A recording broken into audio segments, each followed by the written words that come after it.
আমি বানেশ্বরবাসীকে ধন্যবাদ জানাই। ওরা মানুষকে ইজ্জত দিতে জানে।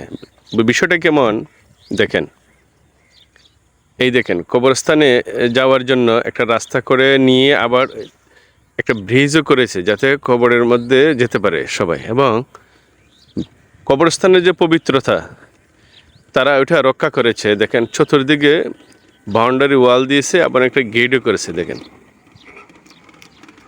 দুই দিক থেকে এখানে যাওয়া যায় কবরস্থানের মধ্যে, এবং ফুল গাছও লাগিয়েছে। আমি আপনাদেরকে ফুল গাছটা দেখানোর চেষ্টা করতেছি। এই দেখেন ফুল গাছ, এই দেখেন।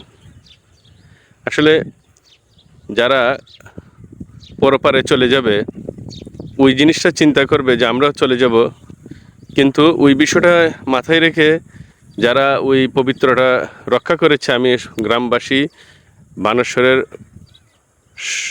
সবাইকে আমি ধন্যবাদ জানাই, এবং আল্লাহ রাব্বুল আলামিনের কাছে দোয়া করি সবার হায়াতে, যারা জীবিত আছে হায়াতে তৈবা দান করুক, এবং যারা মৃত্যুবরণ করেছে তাদেরকে আল্লাহ পাকে জান্নাতে ফেরদৌস নসিব করুক, এবং আরও যাতে এই ধরনের মহৎ কাজ করতে পারে যারা ওইটার সাথে সংশ্লিষ্ট আছে। সবাইকে ধন্যবাদ জানিয়ে বিদায় নিচ্ছি। আসসালামু আলাইকুম ওয়া রাহমাতুল্লাহি ওয়া বারাকাতুহু।